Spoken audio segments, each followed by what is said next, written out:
1000 Ekadashi multiply into 100 कर दो, जितना आएगा इतना फल मिलता है एक राधाष्टमी का व्रत करने से।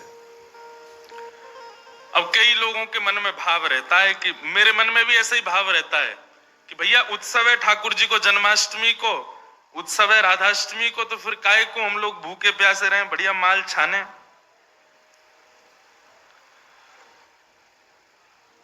तो भाव तो रहता है, पर शास्त्रों में बड़ी महिमा है ऐसे राधाष्टमी का भाव। अब कई लोग पूछ रहे हैं कैसे क्रम होना चाहिए, तो देखो ठाकुर जी का जन्मोत्सव मनाया जाता रात्रि 12 बजे, पर किशोरी जी जो हैं ये उदिया भाव से प्रकट हुई। मतलब सूर्य उदय, जैसे ही सूर्य की प्रथम किरण पड़ी है पृथ्वी पर, बस हल्के हल्के सूर्य उदय, वो तभी किशोरी जी का प्रादुर्भाव हुआ। तो एक प्रकार से नेक्स्ट सुन लो, ताली बाद में बजा ले।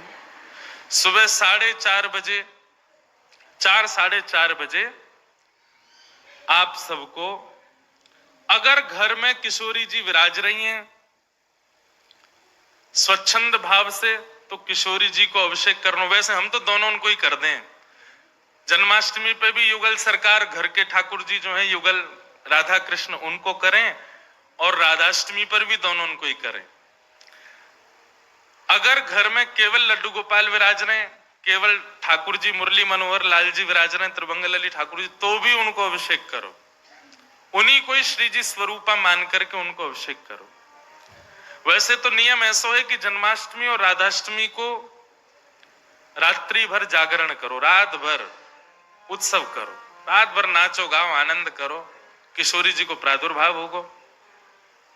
और किशोरी जी वास्तव में शयनावस्था में हो, कमल के पुष्प ले आओ और सुंदर सुंदर कमल के पुष्पन के बीच में किशोरी जी के श्री विग्रह को विराजमान रखो, वही में ही पौढ़ाओ, क्योंकि ऐसा भाव शास्त्र में है कि कमल के मध्य से ही किशोरी जी प्रकट भई।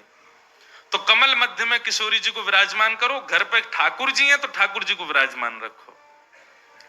और प्रातः काल 4 बजे है तो हमारा शंखनाद करो, बधाई गायन करो, सुंदर घंटे घड़ियाल नगाड़े आदि बजाओ, वाक्य बाद में दीप प्रज्वलन करके किशोरी जी को प्रादुर्भाव करो। फिर वाक्य बाद पंचामृत अभिषेक करो, पंचामृत अभिषेक करने के बाद में सुंदर किशोरी जी को श्रृंगार करो, श्रृंगार करने के बाद भोग धराओ, भोग धरा करके फिर किशोरी जी की आरती करो। आरती करने के पश्चात फिर खूब नाचो, इतने नाचो इतने हम तो अभी जयपुर में एक बात कह के आए, उत्सव तब तक मत मानो कि नाचते नाचते उत्सव करते करते डॉक्टर के पास नहीं जाना पड़ जाए। अगर आपको दवाई नहीं लेनी पड़ी तो समझो उत्सव मनाया ही नहीं आपने। शादी ब्याह होता है घर में, तो लड़की का जो भाई होता है या लड़की के पिताजी, लड़की के मामा, लड़की पक्ष के, लड़का वाले तो ऊधम करें, लड़की वाले इनकी कमर कसे, उनके जेब में 2-4 दवाई पड़ी रहती है, सिर दर्द की, पेट दर्द की। क्यों, हमारी तो बड़ी 3 बहनें, तो उनको पता है एक दवाई रखी रहेगी, क्यों सिर दर्द हो रहा है, सो नहीं पा रहे हैं। तो तभी ब्याह माना जाता है जब पिता और भाई ये बिल्कुल श्रमित हो जाएं, तब लगता हाँ ब्याह हुआ। श्रमित ही नहीं हुए तो क्या बात का ब्याह। ऐसे ही उत्सव में महाराज एक आनंद की बात करें, ये नहीं जबरदस्ती कि महाराज दवाई लेनी ही पड़ जाए। जब तक इतने श्रमित नहीं हो जाओ, इतने नहीं थक जाओ कि महाराज अब कुछ नहीं हो सकता हमसे, पस्त नहीं हो जाओ, तब तक नाचते ही रहो किशोरी जी के आगे, ठाकुर जी के आगे। खूब बढ़िया उत्सव करियो, खूब नाचियो, और फिर व्रत रखो पूरे दिन। किशोरी जी को खूब बढ़िया व्यंजन पवाओ, और पवा करके वो कोई को वितरण करो, कोई अपने काजे थोड़ा रख लो, दूसरे दिन जब नौमी लगे सोवा को पाओ प्रसाद रूप में, परवा दिन व्रत रखो। और भैया नहीं रुको जाए तो पालियो, चकाचक पाओ, बोले हमारी श्री जी को उत्सव है हम तो पाएंगे, तो पाओ, कोई दोष भी नहीं। व्रत ना करने से पाप नहीं लगता है, पर व्रत करने से पुण्य बहुत होता है हमको, लेकिन पुण्य की नहीं, हमको किशोरी जी की कामना। तो इस प्रकार, और फिर एक नियम सुनो, या तो संभावना बने तो सहस्त्र कमल, 1000 कमल, और 1000 कमल की भावना नहीं बने तो 1000 कोई भी पुष्प, लेकिन सुगंधित होने चाहिए, बिना सुगंध वाले नहीं। मोगरा के हो जाएं, हार श्रृंगार के हो जाएं, गुलाब के हो जाएं, और यदि व्यवस्था बन जाए तो कमल 1000 हो जाएं।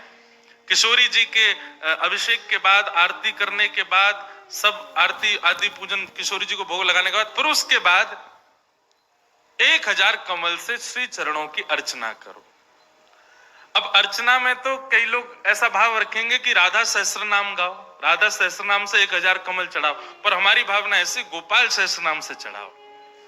गोपाल जी के नाम से एक एक कमल ठाकुर जी, क्योंकि भैया धन धन राधिका के चरण। किशोरी जी का अभिषेक करने के बाद, भोग लगाने के बाद, आरती करने के बाद सहस्त्र कमलों से गोपाल सहस्त्र नाम पाठ करके किशोरी जी को चढ़ाओ। और वैसे तो देखो भाव बहुत सारे हैं, पर मेरा भाव तो यह है कि ठाकुर जी के नाम से किशोरी जी के श्री चरणन में पुष्प अर्पित करो। पर यदि राधा सहस्त्र नाम से भी करोगे तो कोई दोष नहीं, बल्कि किशोरी जी तो सब सखियों से कहती रहती हैं, बोले कि हमारे बीच में रहो तो राधा राधा नाम उच्चारण करते रहा करो। तो ललिता जी ने एक बार पूछी, बोले हे श्यामाजू, आपके निकुंज में बैठ करके राधा राधा क्यों बोले?